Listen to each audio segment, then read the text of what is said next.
do something about this glare in my sunglasses. Maybe do the Stevie Wonder? Maybe I should do the Stevie Wonder. Should I do the Stevie Wonder? No, is that offensive? Oh, I don't think so. I don't think so. Let's see, what did I watch last week? Let's see.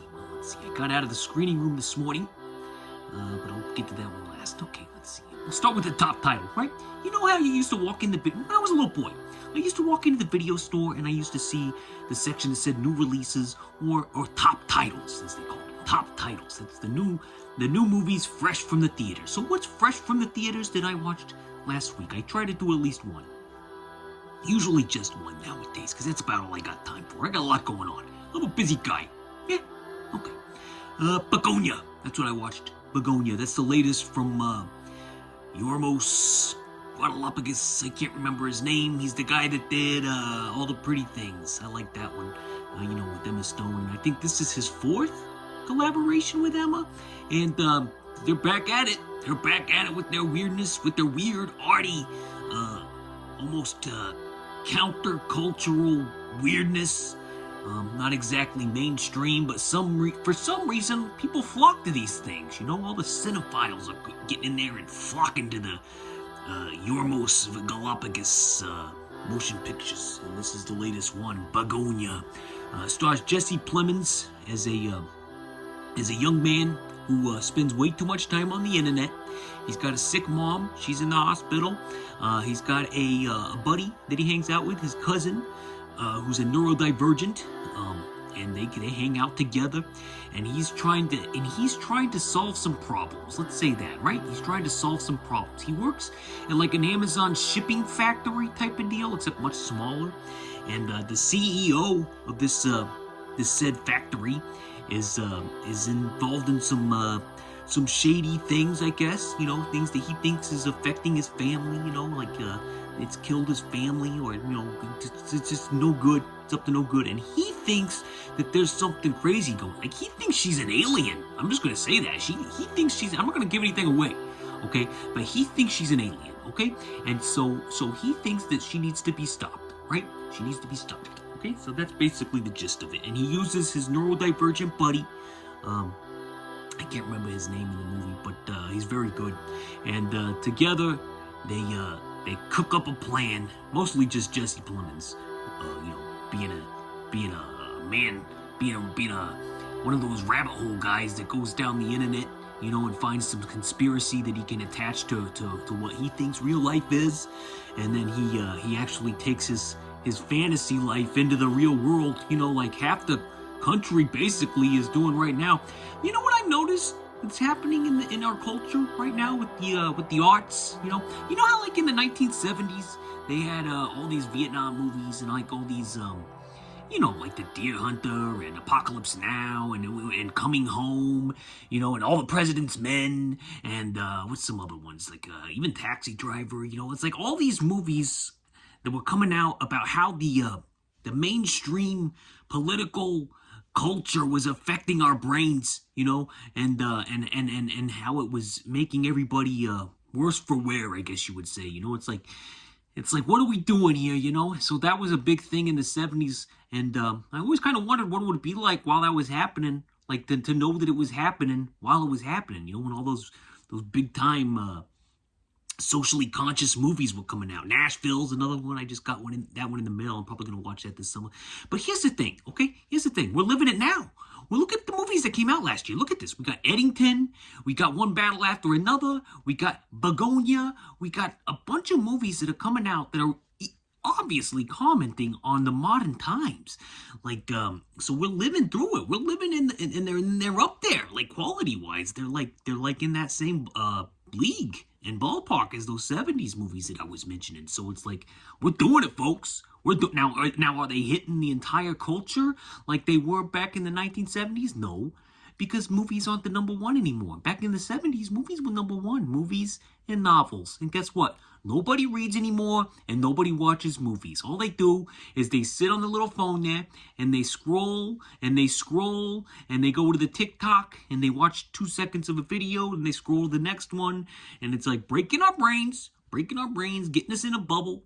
Back in my day, when you sat down on a computer, you told it where you want it to go. Now, when you sit down on a computer, it tells you where to go. So that's a problem. That's a problem. We got to get that solved because it's breaking our brains. And you know how it's breaking? You know how I know it's breaking our brains?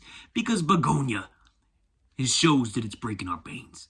Breaking our veins. That's right, our veins. But yeah, these are parts that Jesse Plemons and Emma Stone were perhaps born to play. Okay, I love Emma Stone. She's great. She gets ahead. She's got you've seen the bit. I'm not spoiling anything here. She's got a shaved head. I love a buzzed head. Sinead O'Connor. I just love a buzzed head, especially on a lady. But anybody's got a nice buzzed head. You look good. You look good. Keep it up. Keep it up. Emma Stone looks great with a buzzed head. Very, very attractive. Let's see. Jesse Plemons, long hair. He's got the long ponytail. I do that sometimes. I've been growing it out occasionally. I might do it again. I don't know. But I'm getting a little thin up top here, and it's kind of hard for me to make it look full anymore. So maybe I should get some of that. What do they call it? Rogaine with minoxidil. Maybe I should get that going. Maybe if I rub that on my head, I'll get a nice luscious locks, and I can look like Jesse Plemons and his nasty hair in this movie, because I like some nasty hair. I like that nasty hair. I think it's a 4:3 aspect ratio. It wasn't 4:3. It was close. It wasn't the typical 135 and the 235. You know what I'm talking about. Or the 185 and or the 235. You know what I'm talking about out there. You know what I mean when I say that aspect ratio? Like it cuts it off. It's like a box. It's like a box. You know, it's got not the wide box. You know, not the wide box, but the side box. So, you know, not the letter box, but the old square, you know, like an old TV. Excuse me. So yeah, it's got a good look. Looks fantastic. I think it was shot on VistaVision, which is crazy because it doesn't have a super wide screen. I thought VistaVision meant like catch all the vistas, you know, catch all the scenery in the background. But I guess in this case, it's more like catch the box, you know, catch the box. You know, like A Hateful Eight, you know how that movie? It's shot in 70 millimeter, you know, but the whole thing takes place, it doesn't take place in front of like huge landscapes that you would expect. It takes place in it's like a parlor, you know, like a parlor show with a little potbelly stove, you know, it's like going against the grain. It's like subverting what you would think a VistaVision type movie would be, I think. Isn't VistaVision wide? Am I wrong on that? Anyway, it looks great, and I could tell when I was watching it, before I even knew any of this, I could tell it was shot on film.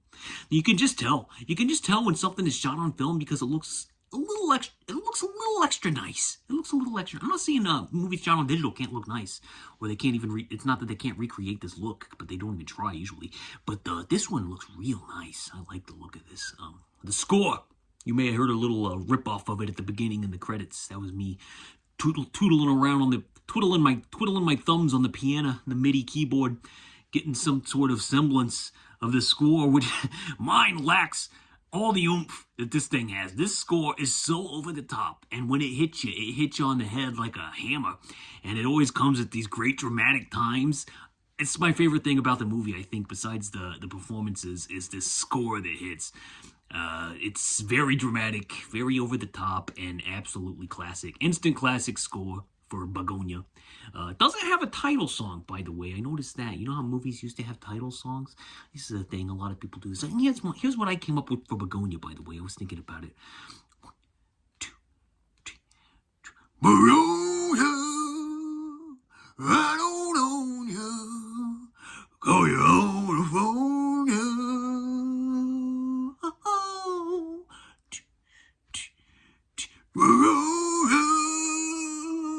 Like that, you know? Is that a good one? You think that could be a hit? Let me know in the comments. Oh, let me stretch. Oh, God, my shoulders. I work out sometimes, and I get sore the next day, so you'll have to excuse me. The neurodivergent, no disrespect, trust me. The neurodivergent fella in the film is played by an actual fellow with neurodivergence, and he's great. I love him. Like, he's just got this sad little face. He looks kind of like his outfit, not him, but his hairstyle and his outfit and his beard. You've seen these memes like of JD Vance, like these AI JD Vances that they got floating around on TikTok, where he's all like, you know, like overweight, but he's like doing stuff that you kind of wish the real JD Vance would actually do. Like I saw him playing like a Creed song, and I saw I see him doing all sorts of funny stuff. I wish that was the real J.D. Vance, but instead we're stuck with the real one. But I digress. This guy, he's kind of dressed like him, and I thought that was funny. It added an extra layer. I don't think that was intentional, but it was a good a blessing in disguise type of deal. What do you call it? Happy accident, like Bob Ross would say. It was just something that works for the film. I thought that was very funny. Very polarizing film. So know that going in, it's polarizing, but I dug it. And I give it 3.5 thumbs up and a heart on Letterboxd for Begonia. Check it out. Okay? For Tubi Friday, I watched Cruisin' High, which is also known as Cat Merkel and the Silks. What the hell kind of title is that? I saw some people mention on Letterboxd how terrible that title was. Cat Merkel and the Silks. But I saw it when I watched it. I found it under the title Cruisin' High on Tubi. So that's what I pulled up. It came out in 1976. It's about the whiniest street gang of all time. They go to high school. They get into trouble with the other street gangs in the high school. They're all white. The Silks are. They're white. White as silk, I guess. And they're racist, obviously, because all the other gangs are like other ethnicities. So that's a problem right off the bat. But that's okay, because this is an exploitation movie from the 70s. This is an exploitation movie from the 70s, and what the hell are you expecting? You expecting rainbows and sunshine? These things were made to provoke, okay? And I like to just sit back and watch them to see how transgressive things were. And I also just like to watch the scenery of a 1970s film. And the one that's up on Tubi is very scratchy. Looks like a grindhouse. Very fun in that regard. But yeah, there's rival gangs and, interpersonal stories going on there. The main character, I think his name's Eddie Merkel. Call him Cat. And he's got like blonde hair. At first I thought he was like, you ever see that movie, The Editor? It's got the bad guy in there. And he's got, no, you probably haven't seen that. It's too obscure. You see Twin Peaks? Where Bobby, Bobby? The guy with the dark hair, he's got a best friend who, in the first episode, they're, barking in the jail cell. He kind of looks like the blonde guy in that. Excuse me. But that's actually not who he is. I come to find out the guy's name is David Kyle, and he's only got, 2 other parts. And one of them is in the opening scene of a little movie. You may have heard of it. The opening scene of a 1978 movie called Halloween. You ever see this one? He's in Halloween. You can think to yourself, who was in the opening scene of Halloween? You got Judith, which is Michael's sister, and you got the boyfriend there. I always thought that was Dauber from Coach. But apparently, it's a guy named David Kelly, and I can't connect the two. Honestly, I watched this movie the whole time when I found out who it was, because I was watching it in parts, and I kind of looked him up in the middle of it. But I found out who it was, and I was kind of looking at his face, and sometimes I could see it, but most of the time, I just felt like he looked like a Dennis Christopher type, and he was so whiny in this. And I remember him being, bigger and more balding in Halloween, which was a couple years later. And he's in that, and he has the quickest sexual experience of all time ever captured on film. And he leaves, and he doesn't get killed because Michael spares him. I wonder what happened to that guy. I wonder how he handled it. That should be what, how they do those Halloween prequels about every character ever in those movies? Why doesn't anybody examine the mental state of what happened to that premature ejaculating boyfriend from the original Halloween who's played the Judith Myers with the Playboy body gets murdered by her little brother in Halloween. Yeah? No. What am I talking about? Oh, there they go. Sorry about that. But what else is going on in this movie? It's not good. The acting's terrible, but it's entirely watchable. And I give it 2 thumbs up. Oh, God. Nope, I don't give it 2 thumbs up. That's copyrighted. Sorry, Siskel. Sorry, Ebert. Sorry, Dick Roper. Didn't mean that one. I apologize to your estates. Don't come after me. I give it 2 ears. 2 ears up. 2 eyebrows up. Let's say that. I gotta give it 2 eyebrows up. and a heart on Letterboxd. That's right. It's a low rating, but it gets a heart. You know why? Because I love the atmosphere. I love the atmosphere. And I think it's something that I could probably just, I wouldn't, if it was on again, I would just keep it on just because it was that kind of time. And, finally, this week, maybe we're going to come in ahead of schedule this week. I don't know. We're looking good. Rocky 2. I watched Rocky 2. That's what I just got out of the screening room for.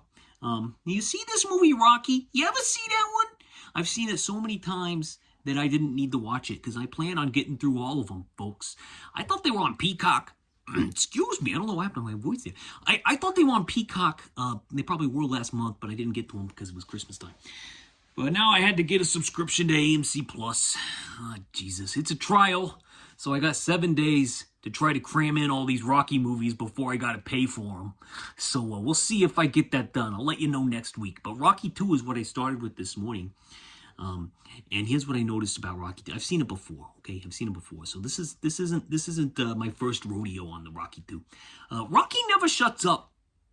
He never shuts up. I don't know how anybody stands somebody who just will not stop flapping their jaws. I mean, just seriously, he never even takes a breath between when he talks. He's just constantly he's just constantly commenting on every single thing around him.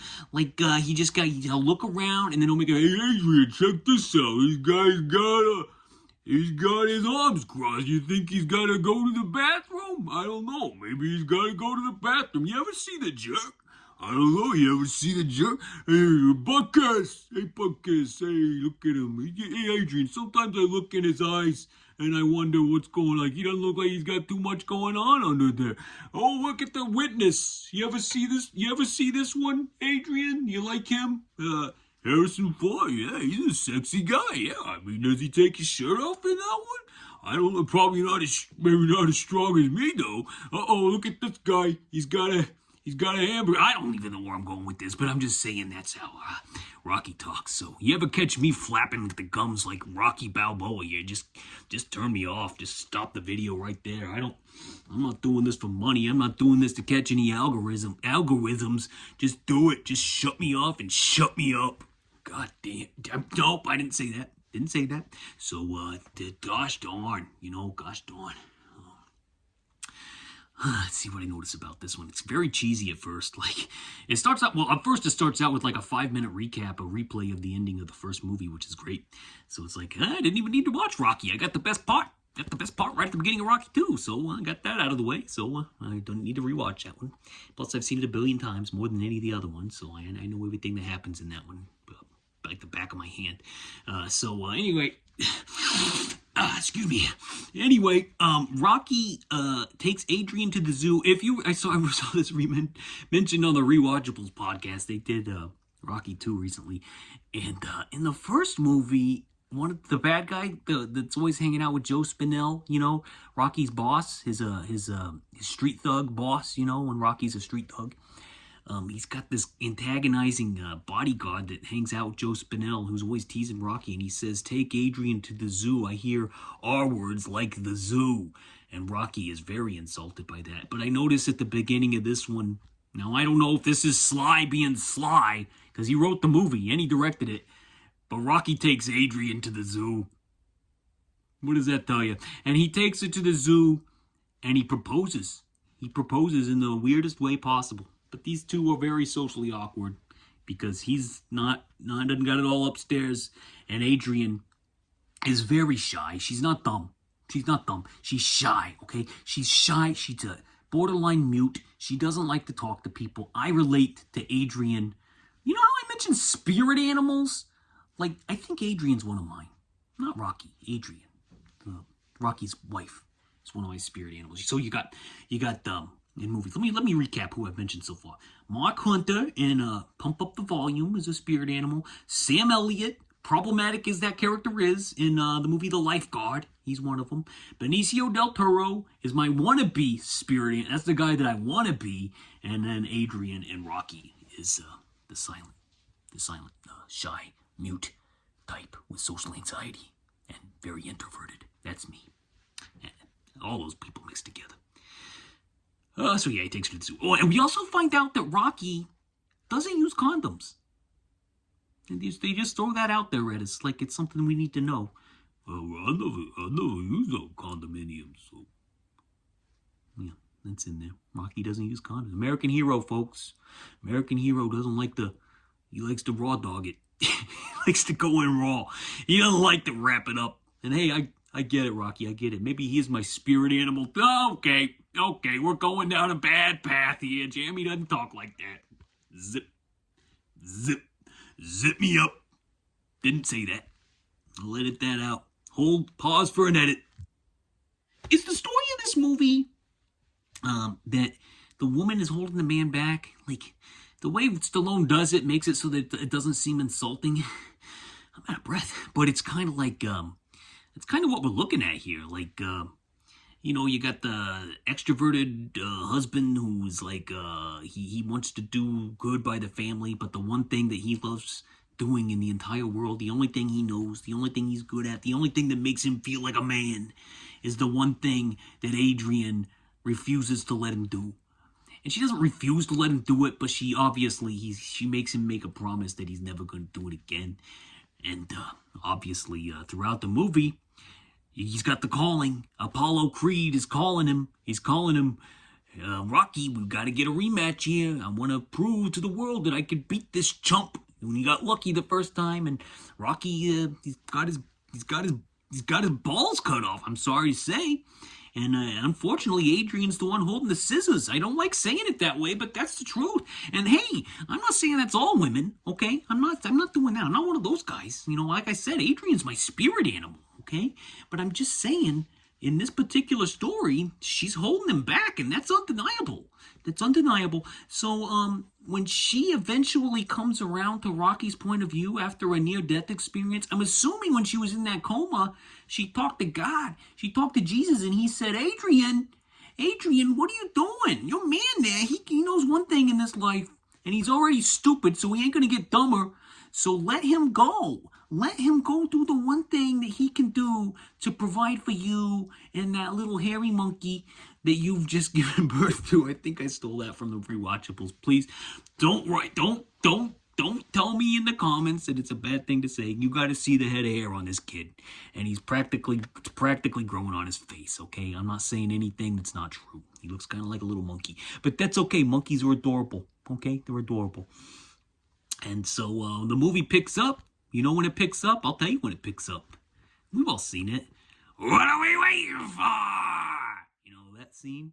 And then, my God, the greatest, most pumped up inducing montage of training montage of all time kicks in.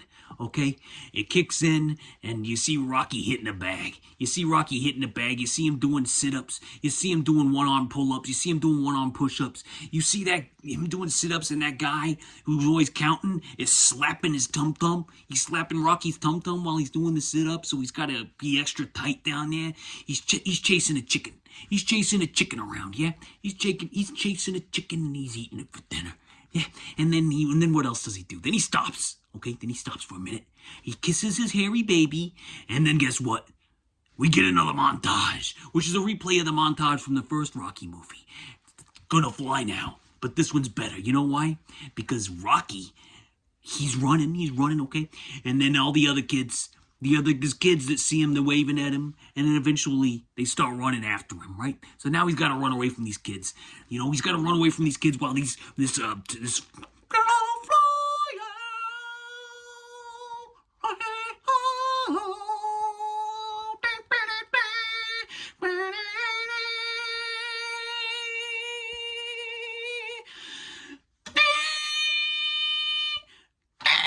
I can't go that high, especially not this early. But you get the idea. He climbs up the steps. He doesn't climb up the steps. He runs up the steps, and those little kids running after him, and they're chasing him, and they're saying, Rocky, we want you. We want you, Rocky. We want your autograph. And we want to bounce around with you, Rocky. We want to put our hands in the air, and we want that freeze frame. We want that freeze frame, Rocky. We want you to win. We want you to win, Rocky, win. It says it right on his shirt. And then he does it. He does it. I'm spoiling the movie, okay? You get a 15-minute battle at the end with Apollo Creed. That's one of the best in boxing movie history. And they both go down. They both go down at the end, and then the ref starts counting. Whoever gets up first and beats the 10 counts, your winner. He's the champion. Guess who does it?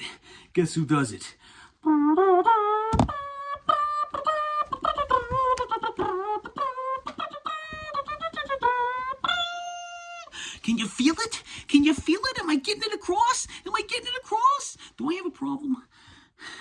I am so out of breath. Do I have a problem? Is this what adults are supposed to do with their lives? I'm starting to question my life choices. But, I like how Mickey sticks around with Rodney when Adrian's in a coma. He's just sitting there the whole time. I really like that. He's for emotional support. That was touching. Made me tear up a little bit. 3.5 thumbs and a heart for Rocky 2. I'm going to try to watch Rocky 3 later today. Maybe Rocky 4 tonight. Hopefully get the 5th one in the next couple days. And then I don't know when I'm going to do those. Oh, God, there's a Rocky Balboa. I'm not getting this done in 7 days. Maybe for the rest of the month. I guess I'll pay the $8.99 for AMC Plus. Didn't TNA Wrestling get a deal with them? Maybe I'll check that show out too, although I watch too many wrestling shows as it is. Anyway. Excuse me. Jeremy's spoken. Stay safe out there. My God, is it a war zone? Please. That poor lady. Seriously. Messed up. Seriously messed up. Godspeed. Peace. Like the monks. I just heard about these guys. The monks that are walking from Texas to Washington, D.C. Peace. Peace and love. And love. And the war will be over. See you next week. Toodles.